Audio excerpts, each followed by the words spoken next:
আসসালামু আলাইকুম। শুভেচ্ছা নেবেন। হতাশ আমাদের জীবনের প্রত্যেকের সঙ্গে এই শব্দটা ওতপ্রোতভাবে জড়িত।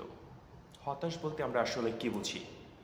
একটা মানুষ যখন সুস্থ, স্বাভাবিক এবং প্রাণচঞ্চলভাবে তার লাইফস্টাইল যখন বিলংস করার কথা, সামনে অ্যাডভান্স হওয়ার কথা, তখন যে ব্যক্তিটা এটা ফল করে, পড়ে যায়, অর্থাৎ সে স্ট্যান্ডার্ড থেকে নিচে চলে যায়, এটাকে আমরা মোটা দাগে হতাশ বলতে পারি। হতাশা কিন্তু আমাদের প্রত্যেকের জীবনেই আছে। ইভেন কি যে কোনো, আমি মনে করি একটা প্রধানমন্ত্রীরও হতাশা হতে পারে এবং হচ্ছেও তাই। বিভিন্ন কান্ট্রির দেখবেন অনেক রেপুটেড পারসন এবং যারা অনেক উচ্চ পর্যায়ে পৌঁছে গেছে, এরকম অনেক হতাশ ব্যক্তি আত্মহত্যার মতো সিলি মিস্টেক তার লাইফে, যদিও অবশ্যই এক্সট্রিমি লেভেল, সেটা তারা করে থাকে। কারণ কি? হতাশ ব্যক্তি যখন কোনো একটা নির্দিষ্ট লক্ষ্য সেট করে যে আমি এই জায়গায় পৌঁছাবো, আমি এই কাজটা করব, এটা অর্জন করব, অথবা যে কোনো সাধারণ একটা লোক চিন্তা করে যে আমার সঙ্গে এটা কেন হলো, এই জায়গাটা যখন সে নিতে পারে না, যখন সে ওই স্ট্যান্ডার্ড থেকে নিচে চলে যায়, তার কাজগুলি যখন যথোপযুক্তভাবে নির্দিষ্ট লক্ষ্য অর্জন করতে পারে না, তখন সে আসলে হতাশ হয়ে পড়ে। এখন এই হতাশ আমাদের জীবনে আসবে, কিন্তু হতাশ থেকে উত্তরণের উপায় কী? আবার কিছু শ্রেণীর লোক আছে, আমি দেখেছি, প্রপার কাজ করবে না, তারা সঠিকভাবে গাইডলাইন ফলো করবে না, তারা সঠিকভাবে যে অনুযায়ী কাজ করার কথা সেই কাজ তারা করবে না, কিন্তু আবার দিন শেষে বলতেছে আমি হতাশ, আমি এইটা পেলাম না, ওইটা পেলাম না। এটা আসলে কি কখনো গুড স্ট্যান্ড হতে পারে? আমি মনে করি হতে পারে না। কারণ আপনি কাজ করবেন, ডেডিকেটেড হবেন, অর্থাৎ আপনার লক্ষ্যের প্রতি আপনি উৎসর্গ যে লেভেলে করার কথা আপনি সেই লেভেলে করবেন। তারপরে যদি আপনার সেই লক্ষ্য অর্জন না হয়, তখন হতাশা আসতে পারে। কিন্তু এখানে একটা টনিকের মতো যে কাজ, বা এটা ধরে রাখার যে কাজ, সেটা হচ্ছে ধৈর্য হারা হওয়া যাবে না। একই কাজ ক্রমাগতভাবে আপনাকে করে যেতে হবে। করতে করতে একটা সময় দেখবেন সঠিক জায়গায় আপনি পৌঁছে গেছেন, যেতে আপনি বাধ্য। কারণ সৃষ্টিকর্তার দেওয়া যে প্রদত্ত নিয়মকানুন আছে, সেখানে বলা আছে আপনি ক্রমাগত যদি প্রচেষ্টা অব্যাহত রাখেন এবং নিজেকে যদি ওই পর্যায়ে উৎসর্গ করতে পারেন আপনার কাজ এবং লক্ষ্যের প্রতি, হতাশ হওয়ার কোনো কারণ নেই। ধৈর্য জিনিসটা প্রত্যেকটা মানুষের, এবং কাঙ্ক্ষিত লক্ষ্যে যারা পৌঁছাতে চেষ্টা করে যাচ্ছেন তাদের জন্য অনস্বীকার্য, অনস্বীকার্য এবং অনস্বীকার্য।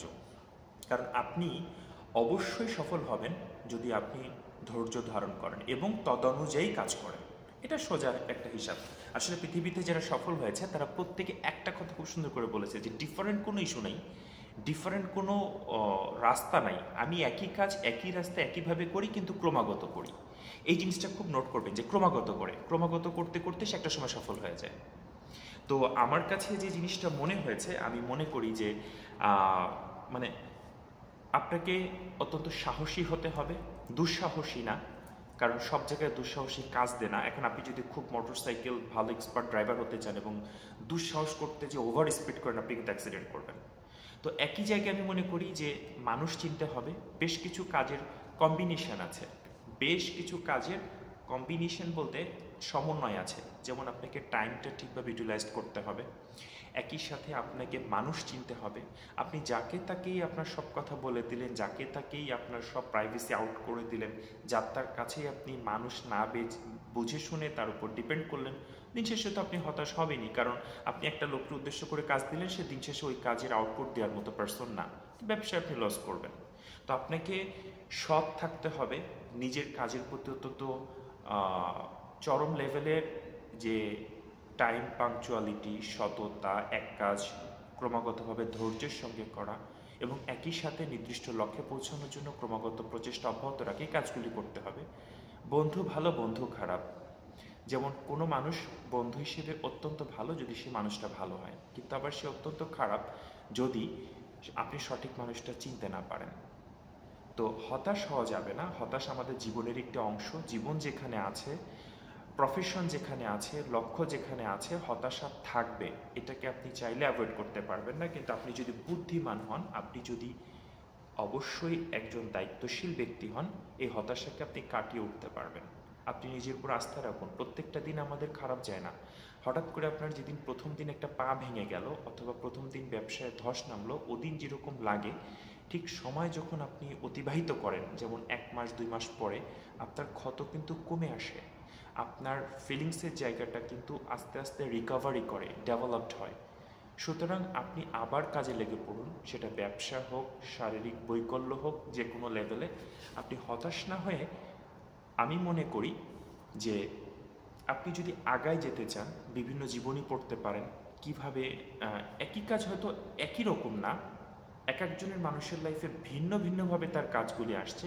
সুতরাং আপনিও চেষ্টা করে দেখতে পারেন যে এই কলাকৌশলগুলি যাদের লাইফে কিভাবে ট্রমা থেকে, খারাপ সিচুয়েশান থেকে, খারাপ অবস্থা থেকে তারা উত্তরণ ঘটাইছে, এই জিনিসগুলি ফলো করে আপনি আপনার নিজের উপর অ্যাপ্লাই করতে পারেন, এবং আপনি যত করবেন তত শিখবেন। হতাশ হওয়ার লাইফে কোনো কিছু নেই। লাইফ আসলে খুবই সমান্তরাল নয়, লাইফ হচ্ছে উঁচু নিচুভাবেই চলে। কখনো আমরা পড়ে যাই, কখনো কান্না করি, কখনো কষ্ট পাই। This is a part of our life. সুতরাং এই জায়গাটা যদি আপনি একটু মেন্টালিটিভাবে ডেভেলপ করেন, আপনি ভালো থাকবেন।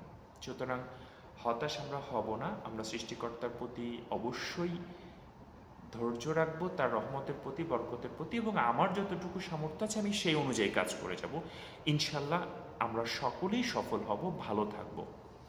আপনাদের সকলের ভালো কামনা করে এখনকার মতো বিদায় নিচ্ছি।